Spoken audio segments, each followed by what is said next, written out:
Donc, repassons, si vous voulez, par un détail, un verset, un petit verset du chapitre 2 de la Genèse. Après une forme de tâtonnement, c'est la création des animaux, pour essayer de rompre la solitude de l'Adam, la femme est créée. Et dans l'instant où la femme surgit, vous vous le rappelez, l'homme surgit à son tour, tel qu'il n'existait pas encore dans la lettre du texte. Et dans ce même instant, le langage trouve en quelque sorte le texte. Le langage, la parole, on va voir ce qu'il en est au juste. Au verset 23, en effet, l'homme qui est tout frais advenu à la vie ouvre la bouche. Décidément, celle-ci est l'os de mes os, la chair de ma chair.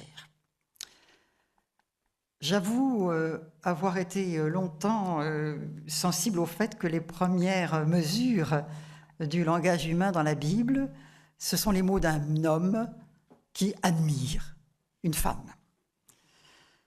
Une interprétation heureuse du texte, mais qui m'a longtemps masqué aussi cette évidence à laquelle un exégète contemporain, André Wénin, a fini par me ramener, à savoir que cette parole n'est peut-être pas aussi admirable que j'imaginais.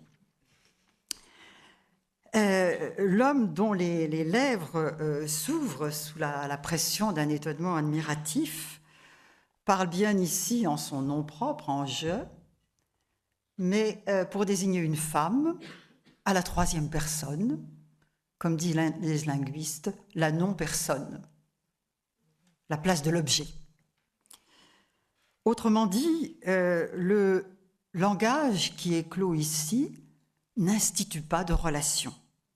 Les mots résonnent dans un espace vide, finalement, d'une vraie présence de l'autre.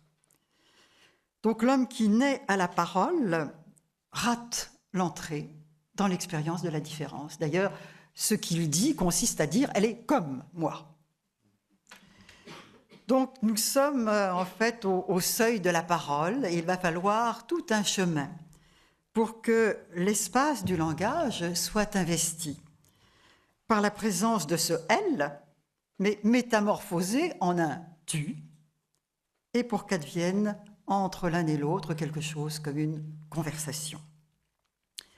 En fait, dans un dialogue avec le psychanalyste Jean-Pierre Lebrun, le même André Wénin fouille plus loin encore la lettre du texte et il souligne cette autre évidence que dans cette affaire-là, la femme ne parle pas. Elle ne cherche pas à rompre le cercle de l'objectivation dans lequel l'inscrit la parole de l'homme. Elle se contente d'être dite comme si elle trouvait son contentement dans le fait d'esquiver le risque d'une parole personnelle. À l'horizon de cette analyse, vous voyez, se forme donc possiblement l'idée que il y aurait comme une complicité des femmes avec ce discours des hommes qui les parle et qui les voue à un certain silence. Une complicité qui viendrait de ce que finalement il peut être arrangeant de se taire, de ne pas chercher à se nommer. Alors je n'en dirai pas plus sur ce dernier point parce que je ne veux vraiment pas accabler les femmes ce soir. Elles font tellement, elles sont tellement d'un agir et d'un être qui reste, nous le savons, bien invisible à l'institution et aux sociétés en général. Mais si je rappelle cette lecture des mots de la Genèse, c'est qu'elle permet de prendre, je crois, la mesure de la profondeur des problèmes dont nous traitons. Il nous faut parler de la place des femmes dans l'Église, questionner l'institution ecclésiale sur des pratiques qui qui continue effectivement à les marginaliser sur fond, d'une condescendance, quand ce n'est pas d'un mépris assez bien enquisté.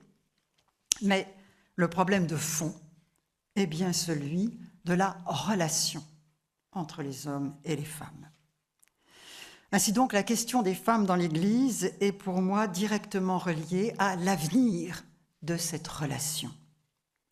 Cette relation qui porte originellement le sceau de la bonté, hein, comme le chantent tous les chants d'amour à travers le monde, mais qui est aussi une relation en souffrance, une relation à la peine, comme l'atteste l'expérience des sociétés humaines, y compris là où l'on est entré dans la nouveauté chrétienne. Et donc aussi, cela signifie que l'avenir de l'Église a rapport à l'avenir de cette relation. Est-ce que l'Église va entrer dans sa vérité en consentant à tenir compte du fait qu'elle est constituée à part égale d'hommes et de femmes, ce duel qui fait que l'humanité est à l'image et à la ressemblance de Dieu? L'Église va-t-elle faire de cette relation une pierre de touche de son avenir, en affrontant des difficultés qui cristallisent, alors non pas uniquement, mais tout de même très singulièrement, dans la manière de gérer justement cette question de la parole entre les hommes et les femmes? L'institution